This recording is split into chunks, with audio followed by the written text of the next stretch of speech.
Yenə Yəhudi və xristianların Allahı qatıb qarışdırıb. Yaradılışla bağlı ziddiyyətli ayələri təqdim edirik. Sona qədər diqqətlə dinləyin və qərar verin. İlk öncə Yaradılış 1-də keçən insandan öncə yaradılan canlılar haqqında yazılan ayələri dinləyək. Yaradılış 1-ci bab 11-ci ayədə Allah deyir: Qoy yerizi bitkilər yetişsin, toxumlar bitirən o tələf və torpaqda hər növ bəhərli ağaclar yetişsin. Ağaclar meyvə gətirsin və toxumları meyvələrinin içində olsun. Belə də oldu.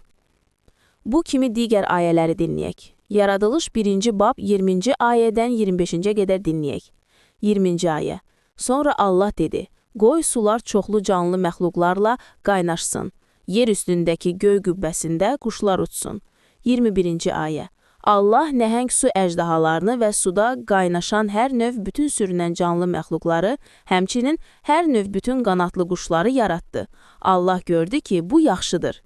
22-ci ayə. Allah onlara bərəkət verərək dedi: Törəyib çoxalın və dənizlərdəki suları doldurun.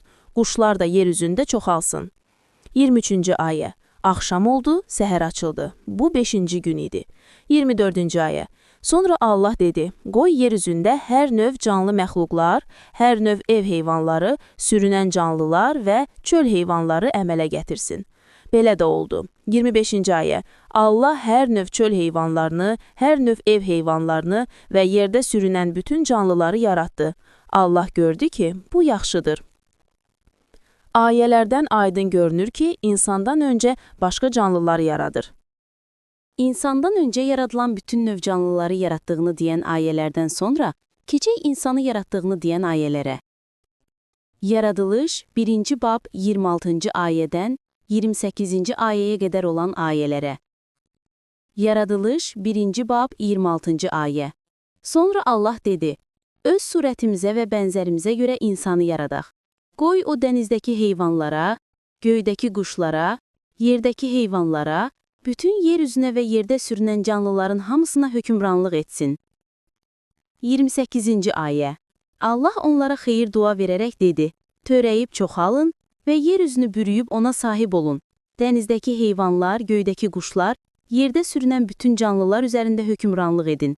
Ayələrdən aydın olur ki, insandan öncə digər canlıları yaradır, sonra insanı yaradır. İndi isə bütün növ canlılardan öncə insanı yaratmasını deyən ayələr oxuyaq. Yaradılış 2-ci bab 5-ci ayə. Yer üzündə heç bir bitki yox idi, heç bir çöl otu da bitmirdi. Çünki Rəbb Allah yer üzünə hələ yağış göndərməmişdi və torpağı becərən insan da yaranmamışdı. 6-cı ayə. Amma yerdən su çıxırdı və bütün torpağı sulayırdı. 7-ci ayə. Rəbb Allah yerin torpağından insanı düzəltdi və onun burnuna həyat nəfəsi üfürdü.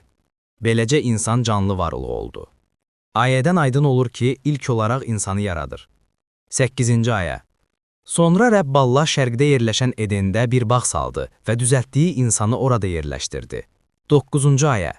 Rəbb Allah torpaqda gözəl görünüşlü və yemək üçün şirin meyvəli cürbəcür ağaclar yetirdi. O həmçinin bağın ortasında həyat ağacını və xeyirlə şəri bilmə ağacını bitirdi. 10-cu ayə. Bağı suvarmaq üçün Edəndən bir çay çıxırdı, oradan isə 4 qola bölünürdü. 11-ci ayə. Onlardan birinin adı Pişondu. O bütün Xavila ölkəsini dolanaraq axır. Orada qızıl çıxır. 12-ci ayə. Bu ölkənin qızılı yaxşıdır. Burada həm də ətirli qatıran və damarlı əqiq var. 13-cü ayə. İkinci çayın adı Gixondu. O Kuş ölkəsini dolanaraq axır. 14-cü ayə. Üçüncü çayın adı Dəclədir. O Aşşur ölkəsinin şərqindən axır. 4-cü çay Fəraddır. 15-ci ayə. Rəbb Allah insanı götürüb Eden bağına qoydu ki, oranı becərsin və saxlasın. 16-cı ayə. Rəbb Allah insanı əmr edib dedi: Bağdakı bütün ağacların bəhrəsindən istəyəndə yeyə bilərsən. 17-ci ayə. Ancaq xeyirlə şəri bilmə ağacının meyvəsindən yemə. Çünki ondan yeyən gün hökmən öləcəksən. 18-ci ayə. Rəbb Allah yenə dedi: İnsanın tək olması yaxşı deyil. Mən ona münasib olan bir köməkçi yaradacağam. 19-cu ayə. Rəbb Allah bütün çöl heyvanlarını və göydəki bütün quşları torpaqdan düzəltdi. Sonra onları insanın yanına gətirdi ki, onun bunları necə adlandıracağını görsün. İnsan hər heyvana hansı adı qoydusa, o cür də adlandı. 20-ci ayə. İnsan bütün ev heyvanlarına, göydəki quşlara və bütün çöl heyvanlarına ad verdi. Amma insana münasib olan bir köməkçi tapılmadı. 21-ci ayə. O zaman Rəbb Allah insana dərin yuxu göndərdi və o yuxuya getdi. Onda Rəbb Allah onun qabırğasının birini götürdü və yerini ətlə örtdü. 22-ci ayə. Rəbb Allah insandan götürdüyü qabırğadan qadını düzəltdi və onu insanın yanına gətirdi. 23-cü ayə. İnsan dedi: "Bax, nəhayət bunun sümüyü mənim sümüyümdən, bədəni mənim bədənimdəndir. Adına qadın deyiləcək, çünki o kişidən götürülüb." 24-cü ayə. Buna görə də kişi öz ata-anasını tərk edib arvadına qovuşacaq və onlar bir bədən olacaq. 25-ci ayə. Adəm və arvadı ikisi də çılpaq idi, ancaq bundan utanmırdılar. Ayələrdən aydın olur ki, yaradılış 1-ə görə ilk öncə bütün canlıları yaradır, sonra insanı yaradır. Yaradılış 2-yə görə isə ilk olaraq insanı yaradır, sonra bütün canlıları yaradır.